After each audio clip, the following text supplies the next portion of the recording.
السلام عليكم ورحمة الله تعالى وبركاته. في هذا الفيديو سوف نشاهد الدرس الكامل حول الخلية الحيوانية بجزئيه. أولا مكونات الخلية، والجزء الثاني فيزيولوجيا الخلية. Dans cette vidéo, on verra le cours complet sur la cellule avec ses deux parties. L'anatomie de la cellule en première partie et sa physiologie en seconde partie.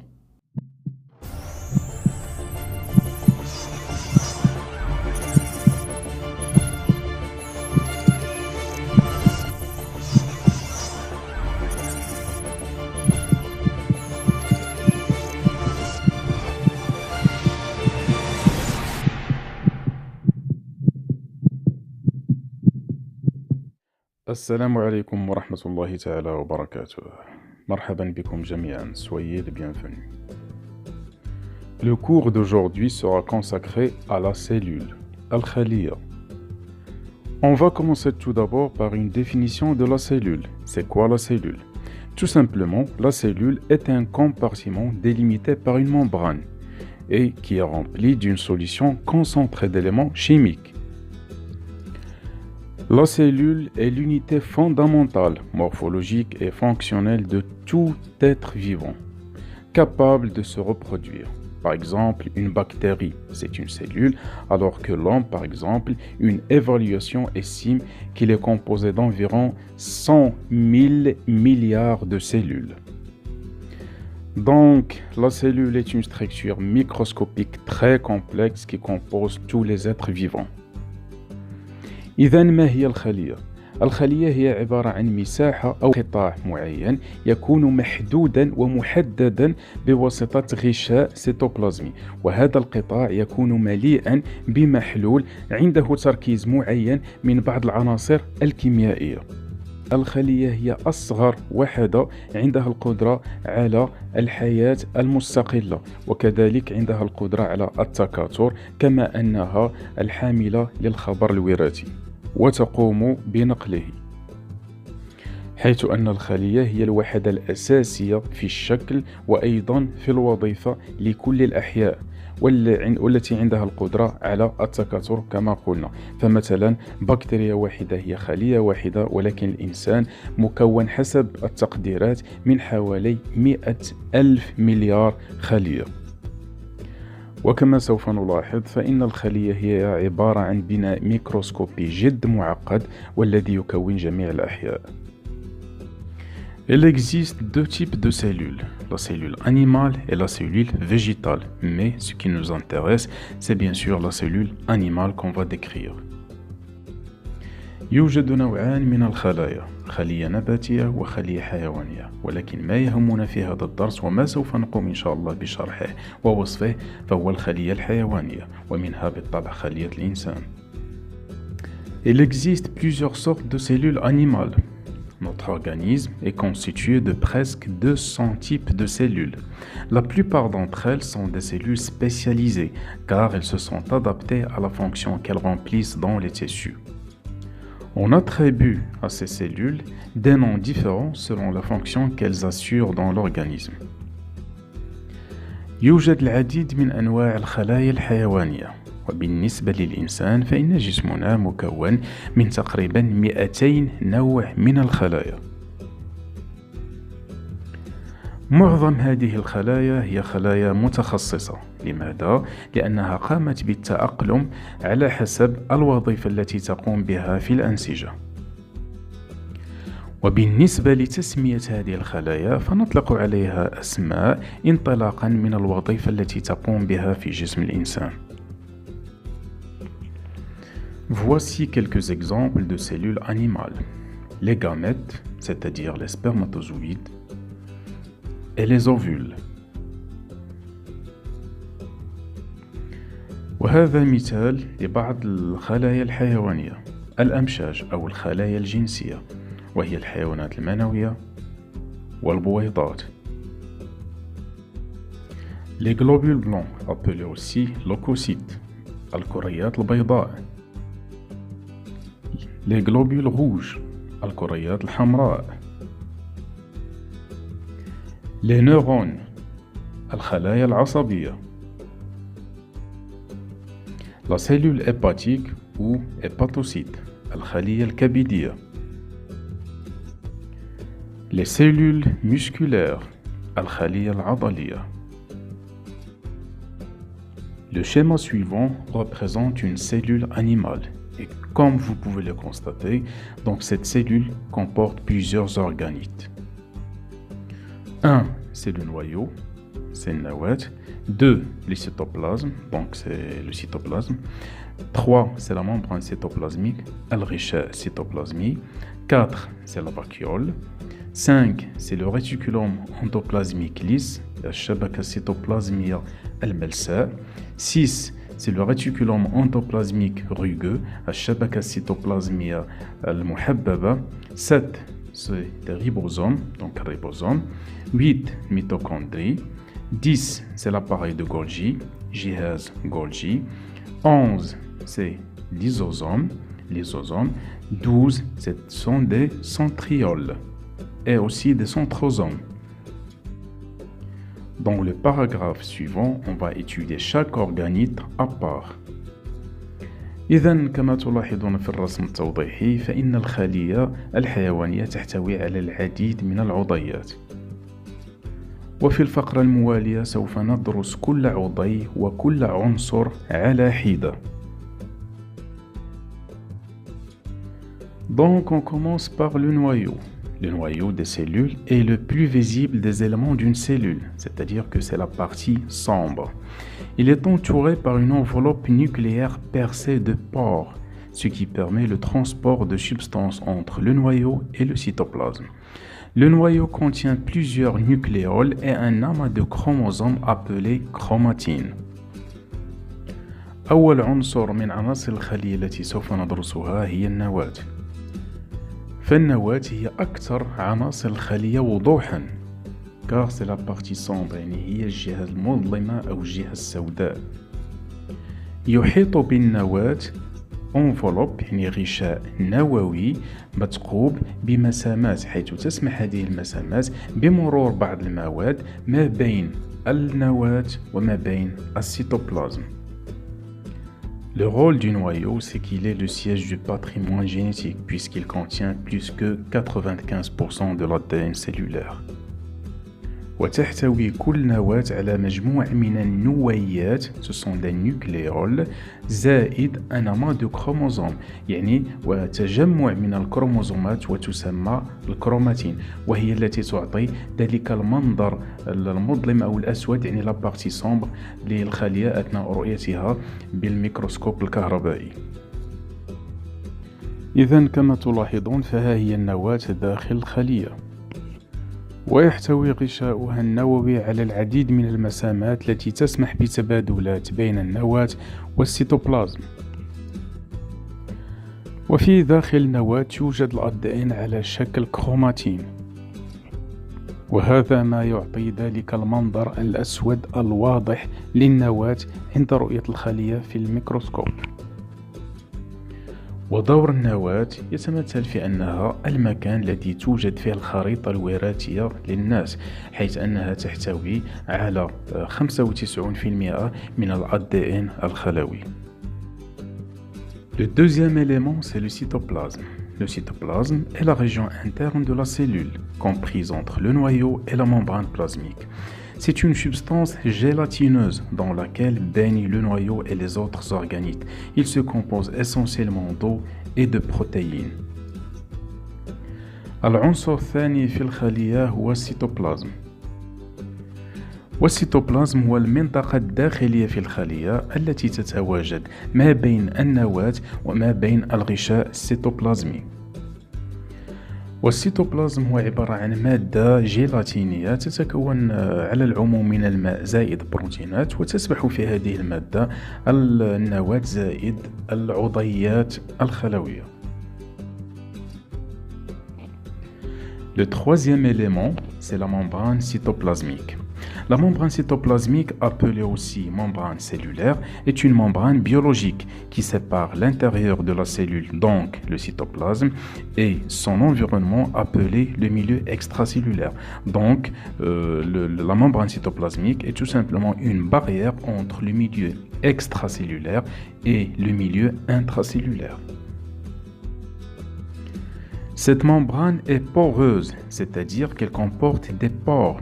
Elle a une perméabilité sélective. Elle est semi-perméable. C'est grâce à elle que les échanges entre la cellule et le milieu dans lequel se trouve sont possibles. Elle sélectionne les substances qui pourront entrer dans la cellule ou en sortir. العنصر الثالث في الخلية هو الغشاء السيتوبلازمي والذي يسمى أيضا بالغشاء الخلوي، وهو عبارة عن غشاء بيولوجي يقوم بالتفريق ما بين داخل الخلية، يعني ما بين السيتوبلازم، وما بين الوسط الخارجي للخلية اللي هو le milieu extracellulaire. ويحتوي هذا الغشاء السيتوبلازمي على العديد من المسامات. لماذا؟ لأن هذا الغشاء له نفاذية اختيارية، بمعنى أنه عنده نفاذية سيمي بيرميابل، بحيث أنه يسمح بالتبادلات ما بين الخلية وما بين الوسط الذي توجد فيه هذه الخلية، وبذلك فهو يسمح بمرور بعض المواد داخل الخلية وكذلك بالخروج منها أو كذلك يمنعها. Le quatrième élément, c'est la vacuole.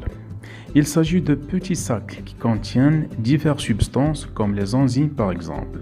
La vacuole n'a pas de forme ou de taille particulière car sa structure varie en fonction des besoins de la cellule. العنصر الرابع وهي لافاكيول، الفجوة العصارية، وأتمنى أن تكون الترجمة صحيحة. ما هي هذه الفجوة العصارية؟ هي عبارة عن أكياس صغيرة تحتوي على العديد من المواد، مثلا الأنزيمات. وهذه الفجوة ليس لها حجم أو شكل معين، حيث أن حجمها وشكلها يختلفان على حسب احتياجات الخلية. وكما تلاحظون في الصورة فعلى اليسار فهذه خلية نباتية، فكما تلاحظون الفجوة شكلها مختلف، أما على اليمين فهي خلية حيوانية، وكذلك فإن هذه الفجوة لها شكل مختلف تماما عن الخلية النباتية. وحتى في نفس الجنس، يعني عند الحيوانات أو عند الخلية الحيوانية، فإن هذه الفجوة تختلف من خلية إلى أخرى حسب احتياجات وأيضا حسب وظيفة الخلية. Le cinquième élément est le réticulum endoplasmique lisse. Le réticulum endoplasmique lisse est un organelle présent dans les cellules eucaryotes, c'est-à-dire les cellules qui possèdent un noyau et des organites. Sa membrane est lisse en raison de l'absence de ribosomes. Le réticulum endoplasmique lisse synthétise des lipides et métabolise les glucides. Il détoxique la cellule de l'effet des médicaments, des drogues et des poisons dans les cellules hépatiques. العنصر الخامس في الخلية هو الشبكة السيتوبلازمية الداخلية الملساء، وهو عبارة عن عنصر أو عضي يوجد في الخلايا التي تسمى حقيقيات النواة، يعني السيلول أوكاريوت، بمعنى هي الخلايا التي لديها نواة ولديها أيضا عضيات. لماذا سميت هذه الشبكة بالملساء؟ لسبب بسيط، هو أن غشاءها لا يحتوي على الريبوزومات، وهذا ما يفرقها على الشبكة السيتوبلازمية الداخلية المحببة. تقوم هذه الشبكة بإنتاج الدهنيات وأيضا باستقلاب السكريات، donc c'est le métabolisme des glucides. كما أنها تقوم بتخليص الخلية من مفعول الأدوية والمخدرات والسموم في الخلية الكبدية. Le sixième élément est le réticulum endoplasmique rugueux, caractérisé par la présence des ribosomes qui lui donnent l'aspect rugueux. Le réticulum endoplasmique rugueux est responsable de la synthèse des membranes et de certaines protéines. العنصر السادس هو الشبكة السيتوبلازمية الداخلية المحببة. لماذا سميت بالمحببة؟ لأنها تحتوي على العديد من الريبوزومات مما يعطيها ذلك المظهر المحبب. وهذه الشبكة مسؤولة عن إنتاج الأغشية des membranes زائد بعض البروتينات. Et dans ce schéma, on remarque les deux réticulomes, avec l'aspect lisse du premier et l'aspect rugueux du second. وفي هذا الرسم التوضيحي نلاحظ الشبكتين بنوعيهما الأملس على اليسار والمحبب على اليمين. Le septième élément est le ribosome. Le ribosome est un complexe composé d'ARN et de protéines ribosomiques associées à une membrane au niveau des réticulomes endoplasmiques granuleux ou libres dans le cytoplasme. La fonction du ribosome est de traduire le code génétique en protéines par l'intermédiaire des ARN messagers, l'ARN M. Le ribosome traduit des triplets de nucléotides appelés codons portés par les ARN messagers en acides aminés. Donc, le ribosome a un rôle important dans la synthèse des protéines.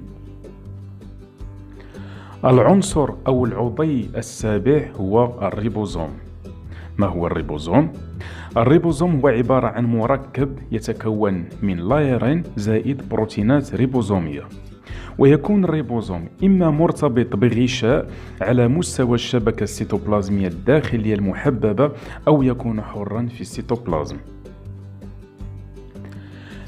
مهمة الريبوزوم هي ترجمة الكود الجيني دونك لو كود جينيتيك للحصول على بروتينات بواسطة لايرين ميساجي.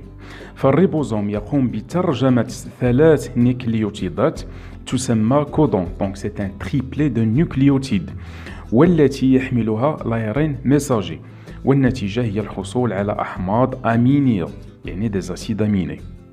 إذن فالريبوزوم يلعب دورا أساسيا ومحوريا في صنع وإنتاج البروتينات من طرف الخلية. Le huitième élément, c'est la mitochondrie. Les mitochondries sont formées d'une membrane externe, d'une membrane interne avec de nombreux replis ou crêtes et d'une matrice qui est l'espace entre les replis de la membrane interne. C'est dans ces structures que se produisent la réaction de combustion pour produire de l'énergie. La mitochondrie est le lieu de la respiration cellulaire. Celle-ci est un ensemble de réactions qui permettent de convertir le glucose en molécules énergétiques, c'est l'ATP. Ce processus comprend plusieurs étapes, parmi elles le cycle de Krebs, un ensemble de réactions métaboliques qui a lieu dans la matrice de la mitochondrie. L'enzyme qui produit l'ATP se trouve dans la membrane interne de la mitochondrie. Pour ces raisons, la mitochondrie est souvent qualifiée d'usine énergétique de la cellule. العنصر الثامن في الخلية هو الميتوكوندري. وكما تلاحظون في الصورة يتكون الميتوكوندري أولا من غشاء خارجي، ثانيا من غشاء داخلي به العديد من الطيات تسمى repli ou bien des crêtes، والعنصر الثالث هو une matrice والتي هي فراغ بين طيات الغشاء الداخلي. وفي هذا المكان تتم عملية الاحتراق لإنتاج الطاقة. فالميتوكوندري هو مكان التنفس الخلوي، c'est la respiration cellulaire. وهذا التنفس هو عبارة عن مجموعة من التفاعلات هدفها هو تحويل جزيئة الجلوكوز إلى جزيئة طاقية على شكل جزيئات الATP. وتتضمن هذه العمليات والتفاعلات العديد من المراحل منها le cycle de Krebs. والأنزيم الضروري لإنتاج الATP توجد في الغشاء الداخلي للميتوكوندري donc c'est la membrane interne. لهذا فإن الميتوكوندري يعتبر بمثابة معمل الطاقة للخلية. Le neuvième élément est l'appareil de Golgi. L'appareil de Golgi est constitué d'un empilement de saccules, un peu comme une pile d'assiettes. On distingue la phase 6 de l'appareil de Golgi qui se situe en aval du réticulum endoplasmique et la phase trans qui est tournée vers le cytoplasme. La fonction principale de l'appareil de Golgi est de servir de lieu de transit et de réservoir pour les protéines et les lipides fabriqués dans le réticulum endoplasmique. Il permet notamment d'ajouter des modifications post-traductionnelles sur les protéines nouvellement synthétisées. Parmi ces modifications, on peut citer la glycosylation, c'est l'ajout de sucre sur certains acides aminés. Aussi, le clivage des précurseurs polypeptidiques, c'est une coupure de liaison peptidique. On note aussi la sulfatation, c'est-à-dire l'ajout de sulfate sur certains acides aminés. Et enfin, la phosphorylation, c'est-à-dire c'est l'addition de phosphate. Ces modifications permettent de rendre fonctionnelles les protéines. العنصر أو العضي التاسع وهو جهاز جولجي، l'appareil de Golgi. يتكون هذا العنصر من صف مرصوص من الأكياس الصغيرة تشبه على العموم صف من أطباق الأكل. ويتوفر جهاز جولجي على وجهين أو جهتين. الوجه الأول يسمى وجه سيس، يوجد بعد الشبكة السيتوبلازمية الداخلية سواء الملساء أو المحببة، ووجه ترانس وهو الوجه الثاني يوجد في اتجاه السيتوبلازم. وبسبب هذا التموقع بين الشبكة السيتوبلازمية الداخلية وبين السيتوبلازم نستطيع أن نفهم وظيفة ودور جهاز جولجي. فهو يلعب دور مكان مرور وأيضا مكان تخزين البروتينات والدهنيات التي تم صنعها وتركيبها في الشبكة السيتوبلازمية الداخلية، سواء الملساء التي تعطينا الدهنيات أو المحببة والتي تعطينا البروتينات. كما أن جهاز جولجي يقوم بإضافة تغييرات على البروتينات التي تم صنعها وتركيبها حديثا. فهو يقوم بعملية لا جليكوزيلاسيون، بمعنى إضافة جزيء السكر إلى بعض الأحماض الأمينية، وأيضا عملية لو كليفاج دي بريكورسور بوليبيبتيديك، وهي قطع وقص الروابط البيبتيدية للبروتينات. ويقوم أيضا بعملية لا سولفاتاسيون، بمعنى إضافة السلفات لبعض الأحماض الأمينية. وأخيرا فإن جهاز جولجي يقوم بعملية لا فوسفوريلاسيون، بمعنى إضافة الفوسفات. وتعتبر هذه التغييرات مهمة وضرورية لأنها تسمح للبروتينات الحديثة التركيب بأن تكون وظيفية وفعالة. Le dixième élément est le lysosome. Le lysosome est une petite structure sphérique qui ressemble à une vésicule délimitée par une membrane lipidique et qui est située dans le cytoplasme. Il a pour fonction de recycler la matière organique qui provient du milieu ambiant par un processus appelé autophagie. Donc, le lysosome a une fonction de poubelle cellulaire où les molécules non fonctionnelles sont éliminées par digestion. Le lysosome contient des hydrolases qui sont des enzymes destinées à la dégradation des molécules intracellulaires. Elles ne sont actives qu'à pH acide, d'où l'abaissement du pH dans la vésicule. العنصر العاشر هو الليزوزوم. والليزوزوم هو عبارة عن عضي أو عنصر شكله كروي، يعني يشبه الحويصلة، يحيط به غشاء دهني، donc c'est une membrane lipidique، ويوجد الليزوزوم في السيتوبلازم. مهمة الليزوزوم هي إعادة استعمال أو تدوير المادة العضوية القادمة من الوسط الخارجي للخلية بواسطة عملية الالتهام الذاتي، سي لوتوفاجي. إذن فالليزوزوم يعتبر بمثابة سلة مهملات الخلية، حيث على مستواه يتم التخلص وتفتيت الجزيئات التي لا تحتاجها الخلية، وهذه العملية تتم بواسطة أنزيم تدعى الهيدرولاز، مهمتها تدمير وتفتيت الجزيئات الخلوية، وهذه الأنزيم لا تعمل إلا إذا كان البي حمضيا، وهذا ما يفسر انخفاض نسبة البي داخل الليزوزوم. Le onzième et le dernier élément, c'est le centriole et le centrosome. Le centriole est une structure cylindrique creuse composée de 9 triplets de microtubules, entourés de nombreuses autres protéines. Un centriole est parfois associé perpendiculairement à un second pour former un centrosome. Il est le point de départ de la polymérisation des protéines tubulines pour former des microtubules. Ce sont des cytosquelettes. Les centrioles sont donc retrouvés à la base des cils et des flagelles, où les microtubules sont importants pour leur forme. Le centriole intervient également, mais sous forme de centrosome, dans la formation des fuseaux métotiques lors des divisions cellulaires. العنصر الحادي عشر والأخير هو السنتريول وأيضا السنتروزوم والسنتروزوم هو الجسيم المركزي. السنتريول هو عبارة عن بناء أسطواني أجوف يعني فارغ في الوسط يتكون من 9 ثلاثيات من الأنابيب الدقيقة. Ce sont des microtubules يحيط بها العديد من البروتينات. وفي بعض الأحيان يكون السنتريول مرتبطا بسنتريول ثاني بطريقة عمودية مما يعطي جسيما مركزيا والذي هو السنتروزوم.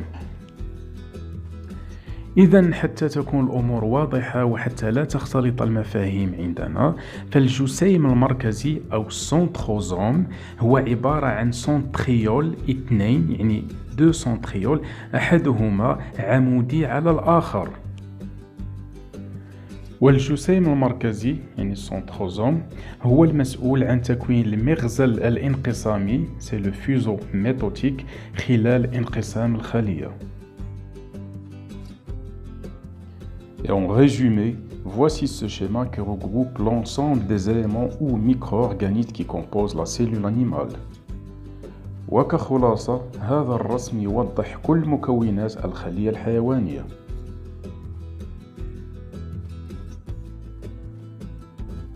Dans la deuxième partie de ce cours, on va étudier la physiologie de la cellule. في الجزء الثاني من هذا الدرس سوف نتطرق وبالتفصيل إلى فيزيولوجية الخلية. La cellule est le vivant dans sa forme la plus simple. Elle entretient différentes relations avec son milieu externe et son milieu interne. Ainsi, la cellule prélève les éléments nutritifs contenus dans le milieu externe et les transforme à sa convenance selon ses besoins et son code génétique, ce qui entraîne la production de substances qui peuvent en retour modifier son environnement interne ou externe. Ces modifications permettent aux vivants de croître, de se régénérer et de se reproduire. من الممكن أن نعطي تعريفا بسيطا للخلية وهي أنها عبارة عن الحي le vivant في أبسط أشكاله. فالخلية تقوم بخلق علاقات مختلفة ومتعددة بين الوسط الداخلي للخلية والوسط الخارجي، كما أنها تقوم بالحفاظ على هذه العلاقات. فالخلية تقوم بأخذ واستخراج العناصر المغذية التي توجد في الوسط الخارجي، ثم تقوم بتحويلها حسب احتياجاتها ولكن أيضا حسب كودها الجيني، مما يؤدي إلى إنتاج مواد والتي تقوم بالمقابل بتغيير الوسط الداخلي والخارجي للخلية. وهذه التغييرات هي التي تسمح للأحياء بالنمو، بالتجدد وبالتكاثر. Ces transformations sont l'anabolisme qui est un ensemble de réactions de synthèse. À l'inverse, on trouve le catabolisme qui est un ensemble de réactions de dégradation.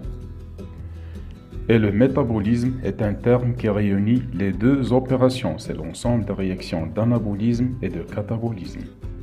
Et il ne faut jamais oublier que l'anabolisme consomme de l'énergie alors que le catabolisme permet de la produire. إذن هذه التغييرات التي تقوم بها الخلية هي عبارة عن عمليات بناء الأنابوليزم أو عمليات هدم وهي الكاتابوليزم، ولا يجب هنا أن ننسى مفهوم الميتابوليزم أو الأيض والذي يجمع المفهومين بمعنى أنه مجموع عملية البناء والهدم. كما أنه لا يجب أن ننسى بأن عملية البناء تستلزم الطاقة عكس عملية الهدم التي تقوم بإنتاج الطاقة. Donc, l'anabolisme cellulaire, c'est la synthèse des protéines qui sont de deux ordres, soit des protéines structurelles, soit des enzymes. Et on va consacrer le chapitre suivant à cette production de protéines. La deuxième opération, c'est le catabolisme cellulaire. Ce sont des réactions de dégradation afin de produire de l'énergie. Il permet à la cellule de produire des éléments simples à partir des glucides, des lipides et des protides grâce à l'action des enzymes. Et il permet de produire de l'énergie grâce à l'oxydation du glucose par l'intermédiaire d'une chaîne de réactions chimiques, c'est le cycle de Krebs. Cette réaction permet de produire de l'énergie du CO2, H2O, c'est la respiration cellulaire.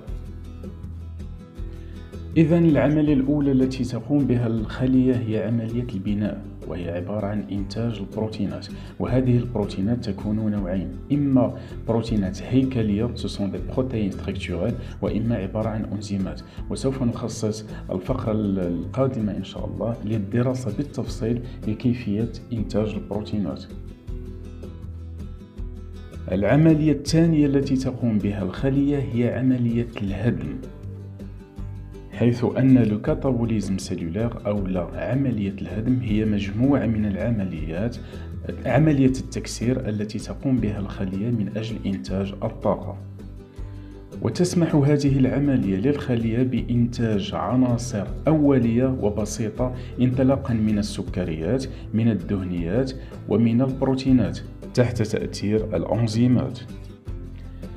كما أن عملية الهدم الخلوي الكاتابوليزم سيلولير تسمح للخلية بإنتاج الطاقة انطلاقا من أكسدة الجلوكوز سي l'oxydation du glucose بواسطة سلسلة من التفاعلات الكيماوية وهي لو سيكل دو كريبس.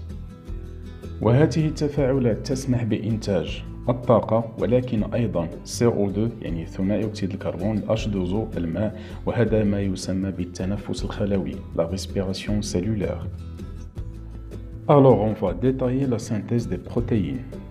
Ce qu'il faut savoir, c'est qu'une protéine est une grosse molécule qui est constituée de plus petites molécules appelées acides aminés.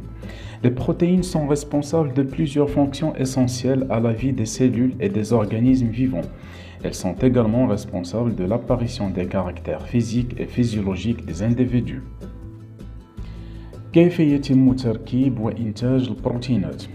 ما يجب معرفته هو أن البروتين هو عبارة عن جزيئات ضخمة وكبيرة تتكون من جزيئات صغيرة ومتعددة هي الأحماض الأمينية les acides aminés.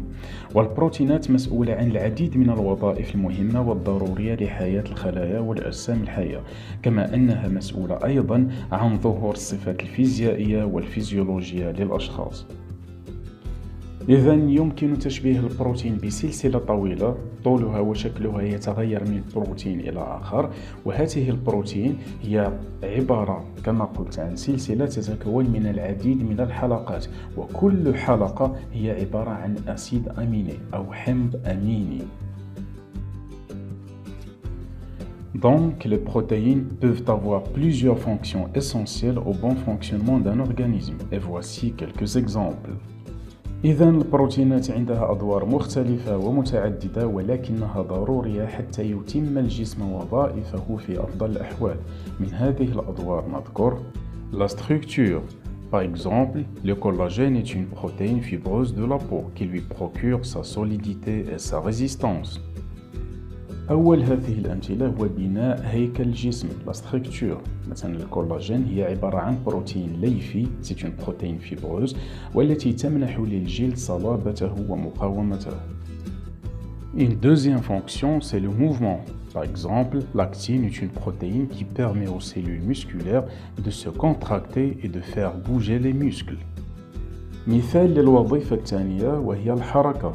مثلا اللاكتين هي بروتين تسمح للخلايا العضلية بالتقلص مما يؤدي إلى الحركة.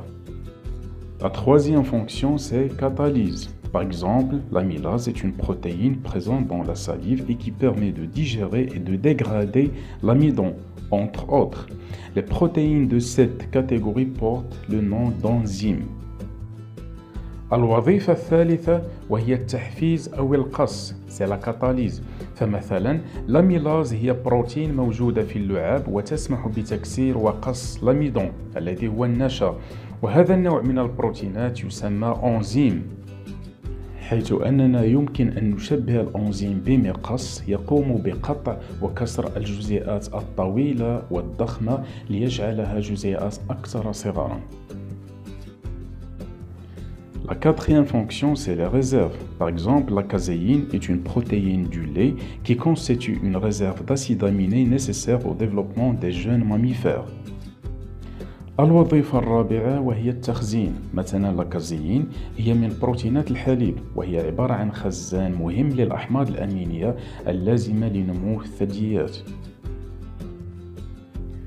Une autre fonction, c'est le transport. Par exemple, l'hémoglobine est une protéine qui transporte le dioxygène dans le sang. وظيفة أخرى وهي النقل. مثلا الهيموغلوبين وهي المكون الرئيسي والأساسي للكريات الحمراء هي عبارة عن بروتين تقوم بنقل الأكسجين في الدم. Aussi la communication et la régulation. Par exemple, l'insuline est une hormone protéine qui régule le taux de glucose dans le sang et permet son entrée dans la cellule après un repas. نذكر أيضا كوظيفة للبروتينات الاتصال والتنظيم la communication et la régulation. مثلا الأنسولين هي عبارة عن هرمون بروتيني ينظم نسبة السكر في الدم. Et enfin, la reconnaissance et la signalisation.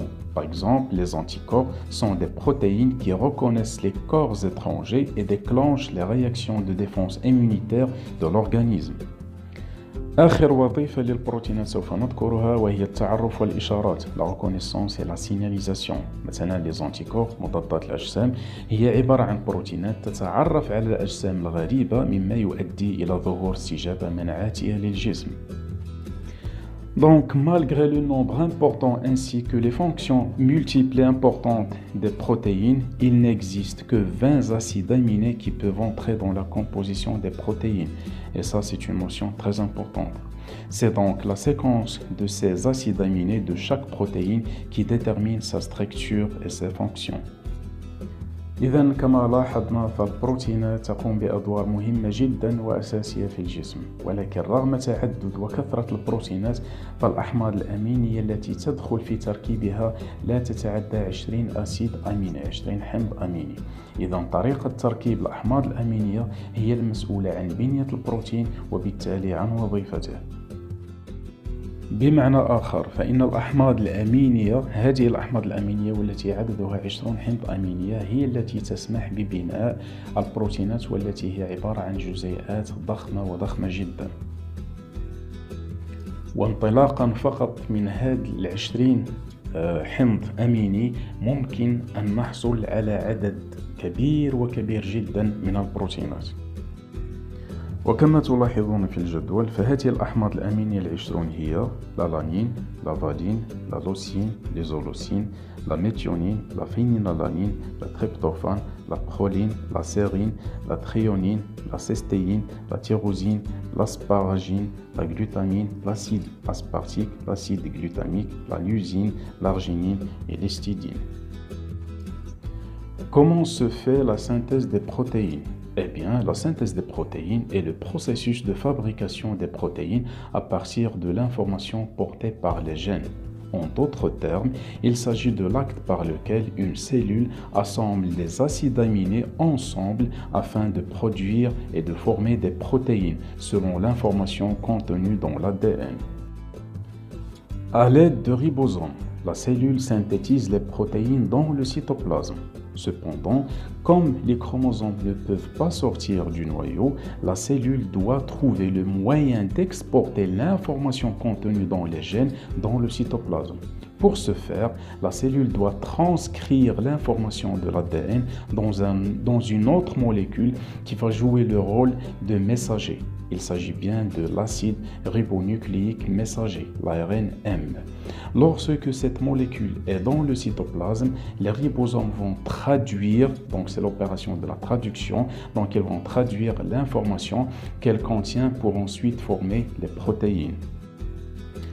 Donc, l'ADN contient l'information nécessaire à la synthèse des protéines, mais la relation entre l'ADN et la protéine n'est pas directe. Alors, elle fait intervenir une molécule informative intermédiaire, c'est l'ARN messager. إنتاج البروتينات هو عبارة عن عملية بناء وتركيب البروتينات انطلاقا من الخبر الوراثي l'information génétique التي يحملها الDN.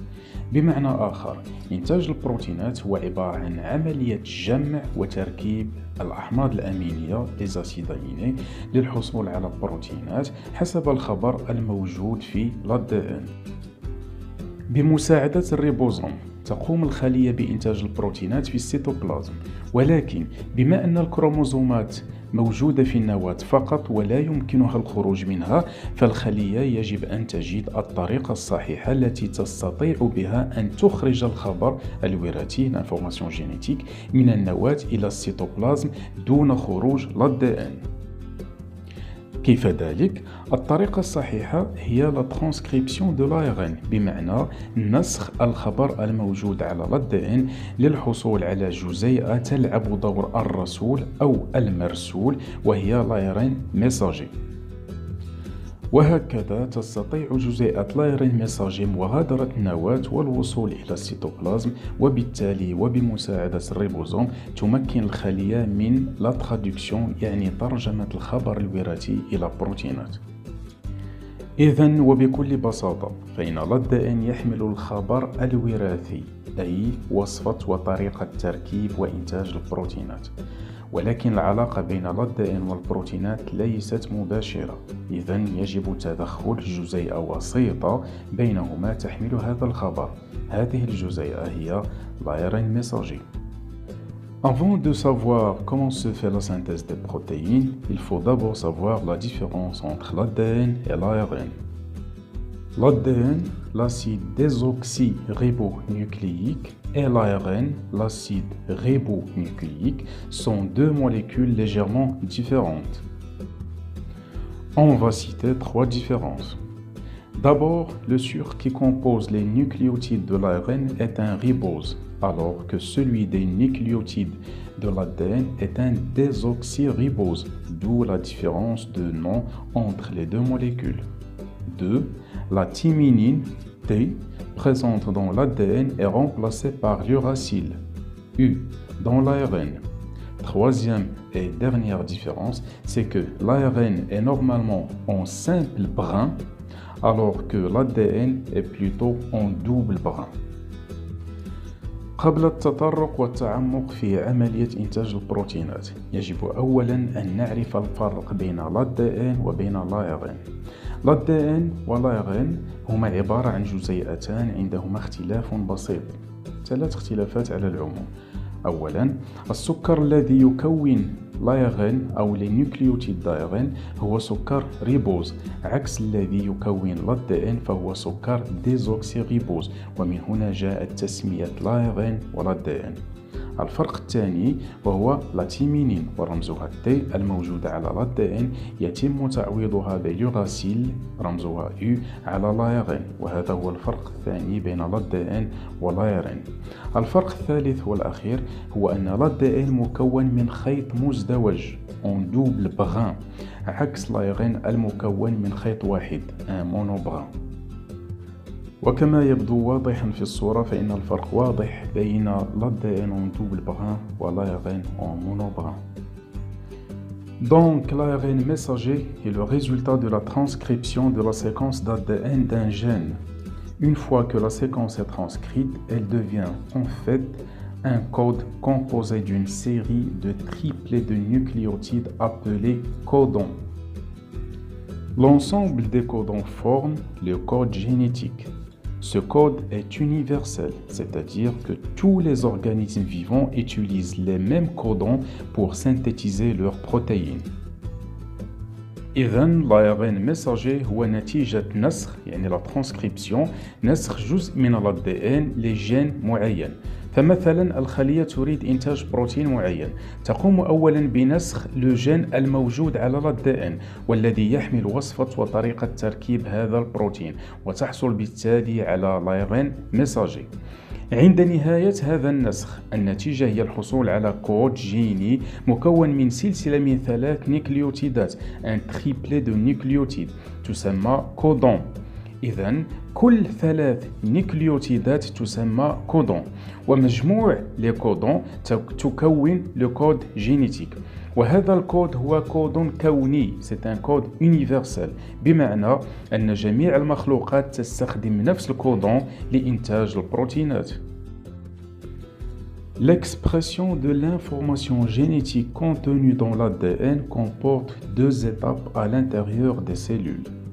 La première étape, c'est la transcription, qui aboutit à la production d'une série de copies éphémères du gène, c'est l'ARN messager. La deuxième opération, c'est la traduction, qui consiste à un décodage de l'information contenue dans les ARN messagers sous forme d'un assemblage d'acides aminés. Les ribosomes, qui sont des organismes bien sûr globuleux formés de 2 sous-unités, sont les ateliers d'assemblage des protéines. إذن المرور من الخبر الوراثي الموجود على الADN إلى البروتينات يمر بمرحلتين. المرحلة الأولى وهي مرحلة النسخ la transcription، حيث يتم نسخ الADN للحصول على l'ARN messager.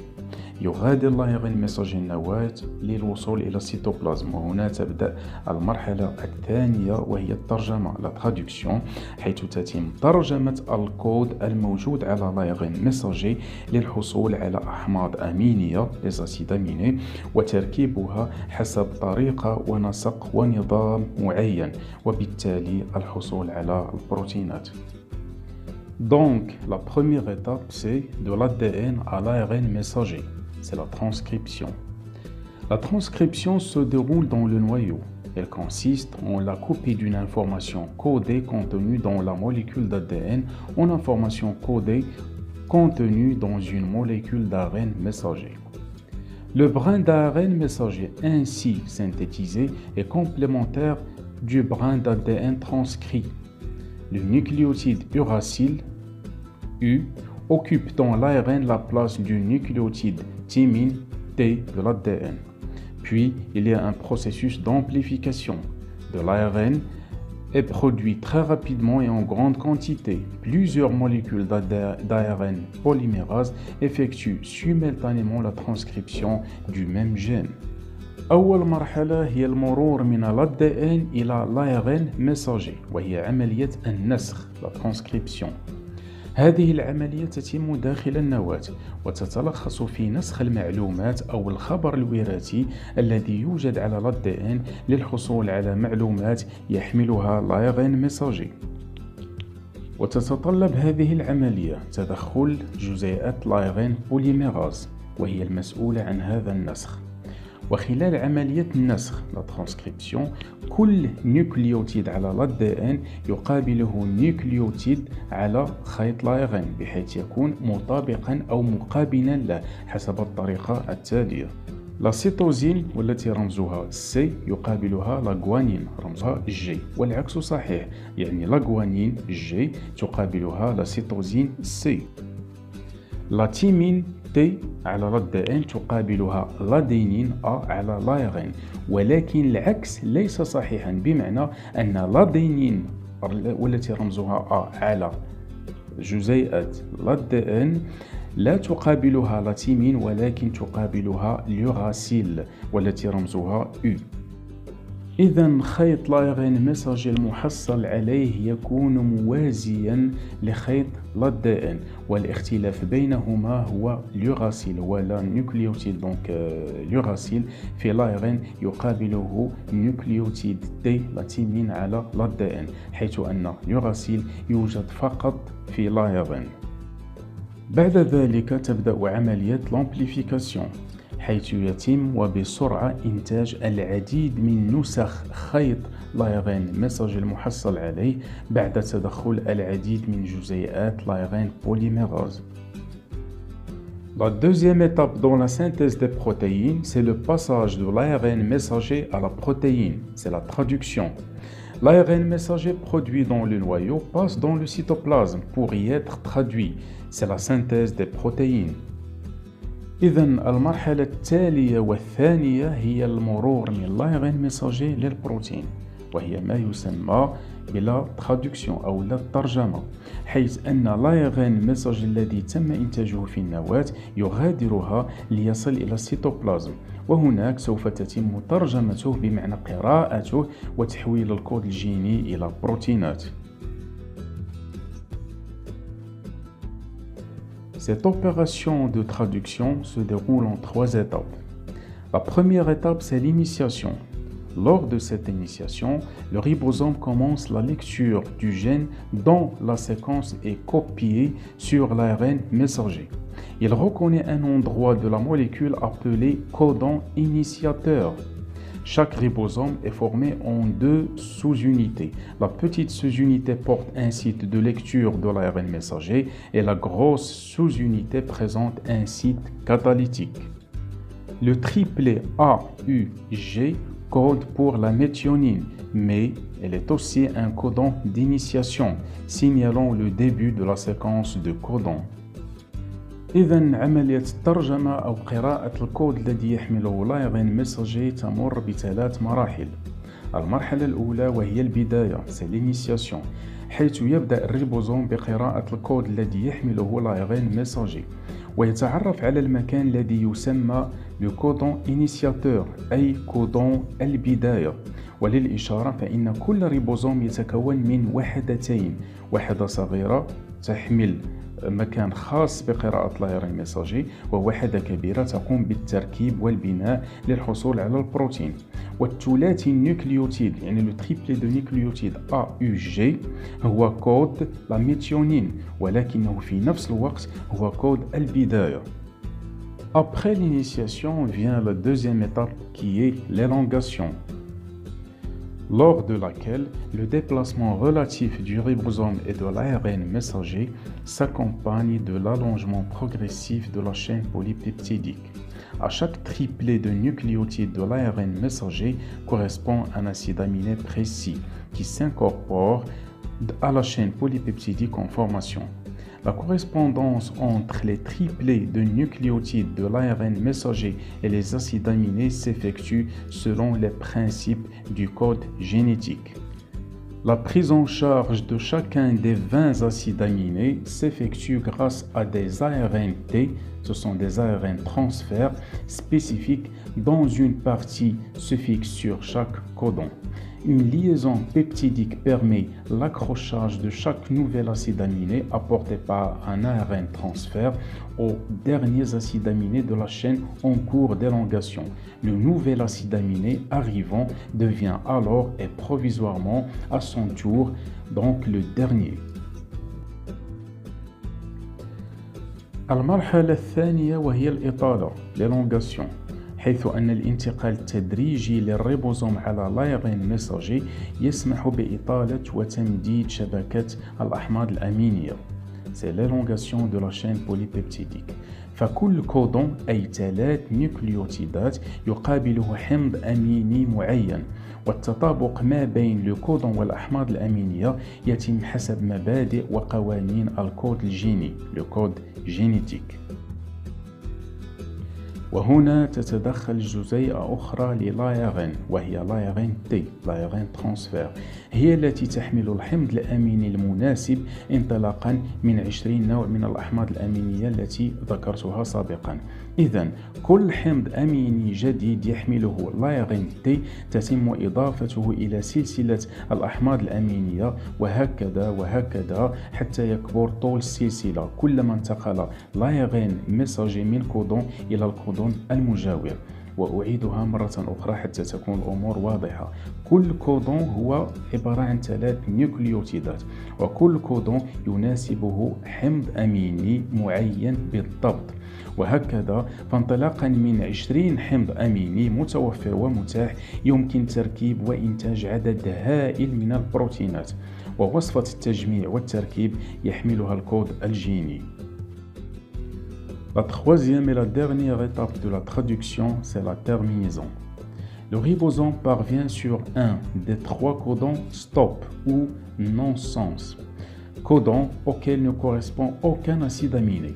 La dissociation entre l'ARN messager et la chaîne polypeptidique terminée s'effectue alors. Les triplets UAA, UAG et UGA ne codent pas pour des acides aminés, mais ils sont des codons de fin de la traduction, signalant la fin de la séquence de codons. المرحلة الثالثة والأخيرة وهي النهاية أو الختام، c'est la terminaison، حيث أن الريبوزوم يصل إلى أحد من 3 كودونات تعني قف، يعني ce sont les 3 codons stop، وهذا الكودون لا يطابقه أي حمض أميني، وهذا معناه التوقف. وهكذا ينفصل لايغين ميساجي عن سلسلة الأحماض الأمينية أو لا شين بوليبيبتيديك، مما يعني نهاية العملية. وللإشارة فإن 3 كودونات 3 كودون لا يوافقها أي حمض أميني، وهي UAA AUG UGA. إذن كل واحد منها يعني توقف ونهاية عملية تجميع الأحماض الأمينية وبالتالي عملية إنتاج البروتينات. Le deuxième chapitre dans ce cours consacré à la physiologie de la cellule, c'est la division cellulaire. La division cellulaire est le mode de multiplication de toute cellule. Elle lui permet de se diviser en plusieurs cellules. C'est donc un processus fondamental dans le monde vivant, puisqu'il est nécessaire à la régénération de tout organisme. En général, une cellule mère donne naissance à 2 cellules filles. Il existe 2 types de division cellulaire, la mitose et la méose. الجزء الثاني في هذا الدرس المخصص لفيزيولوجية الخلية وهو الانقسام الخلوي la division cellulaire. فالانقسام الخلوي هو طريقة تكاثر كل أنواع الخلايا، حيث يسمح لكل خلية أن تنقسم للحصول على خلايا أخرى. إذن هو طريقة ضرورية وأساسية لكل المخلوقات، بما أنها تحتاج للنمو ولكن أيضا تحتاج إلى التجدد وتعويض الخلايا الميتة. وعلى العموم وبعد الانقسام كل خلية تعطي خليتين بنتين، وهناك نوعين من الانقسام، la mitose et la méose. La mitose correspond à l'étape de la division cellulaire chez les cellules non sexuelles des organismes eucaryotes, c'est-à-dire qui possèdent un noyau. La mitose permet la répartition égale des chromosomes dans 2 cellules filles, et ça c'est une notion très importante. C'est un mécanisme fondamental qui se produit pour la première fois dans les heures qui suivent la fécondation.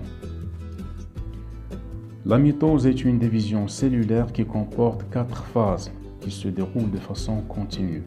Ces 4 phases sont la prophase, la métaphase, l'anaphase et la télophase.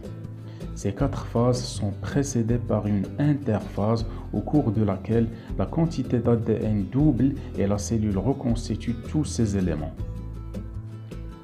النوع الأول من الانقسامين هو la mitose، وهو نمط الانقسام عند الخلايا اللاجنسية بالنسبة للأجسام ذات النواة، ce sont les cellules eucaryotes.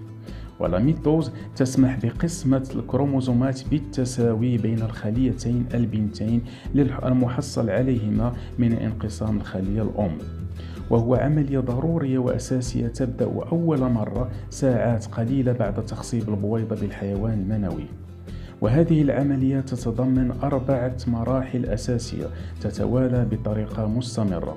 هذه المراحل هي la prophase, la métaphase, l'anaphase وأخيرا la télophase. وهذه المراحل ال4 تكون مسبوقة دائما بمرحلة أخرى وهي الانترفاز، حيث يتم خلالها أي خلال الانترفاز يتم مضاعفة كمية الADN وأيضا إعادة إنتاج وتكوين كل عناصر وعضيات الخلية. Lors de la prophase, la chromatine se condense et forme des chromosomes visibles. Chaque chromosome comprend 2 chromatides unis par le centromère. Aussi, la membrane nucléaire et le nucléole disparaissent. Il y a aussi le centrosome se divise en 2. Chaque moitié s'enrichit d'un système de fibres rayonnantes et prend le nom d'aster.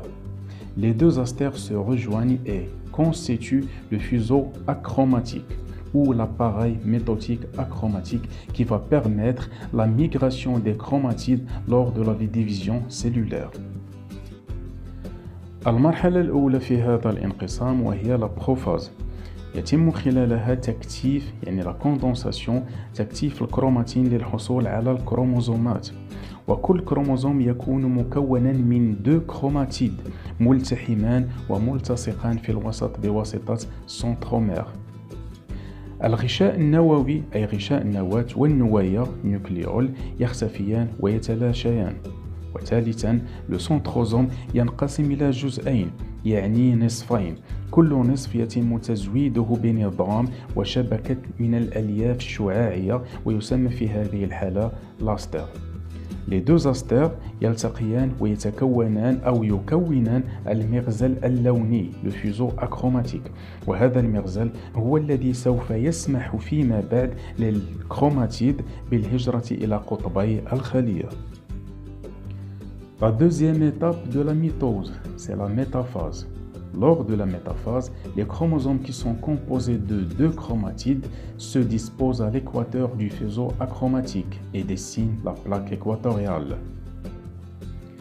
المرحلة الثانية وهي la métaphase. في هذه المرحلة الكروموزومات والتي يتشكل كل واحد منها من 2 كروماتيد تتمركز وتصطف في المنطقة الوسطى للمغزل اللوني le fuseau achromatique وتشكل la plaque équatoriale. La troisième étape, c'est l'anaphase. Elle est caractérisée par le dédoublement du centromère et l'ascension polaire des chromatides, qu'on peut qualifier de chromosomes fils. المرحلة الثالثة وهي l'anaphase، حيث تتميز بمضاعفة le centromère أي un dédoublement du centromère، وأيضا تتميز بصعود قطبي للكروماتيدات، علما أن كل كروموزوم والذي يتكون من كروماتيدين منفصلين ويصعد كل كروماتيد على حدة إلى أحد قطبي الخلية، بينما يصعد الكروماتيد الآخر إلى القطب المعاكس.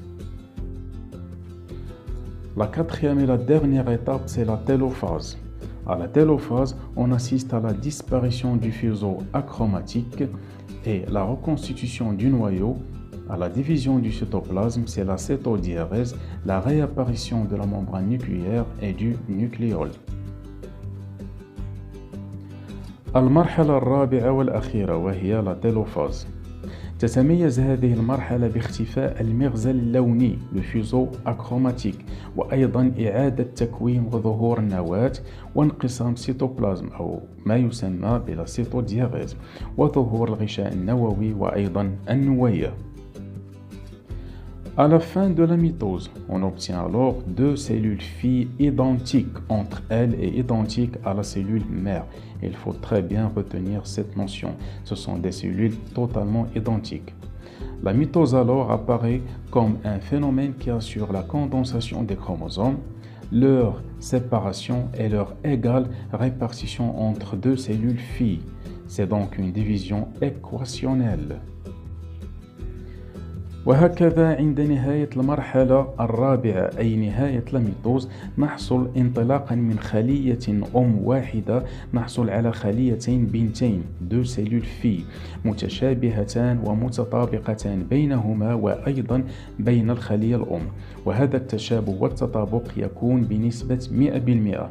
لهذا يعتبر لاميتوز أو تعتبر لاميتوز انقساما تعادليا. C'est une division équationnelle.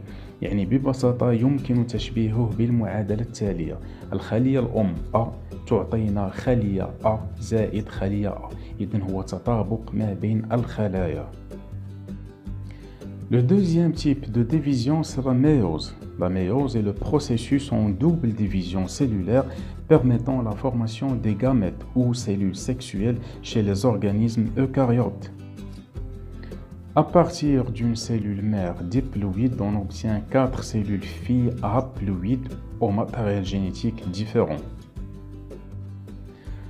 النمط الثاني من الانقسام الخلوي وهو لاميوز، وهو عملية انقسام خلوي ثنائي يسمح بتكون الأمشاج يعني الخلايا الجنسية عند الخلايا ذات النواة. Ce sont les cellules eucaryotes. في هذا النمط من الانقسام وانطلاقا من خلية واحدة ديبلويد، وللإشارة فالخلية الديبلويد هي التي عندها نسختين من كل كروموزوم، بمعنى صيغتها هي 2N 2N 2N.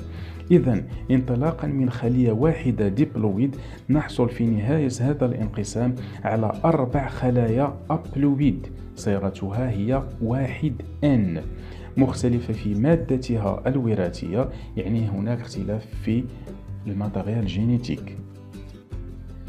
Ce mode de division se déroule en 2 étapes ou en 2 divisions.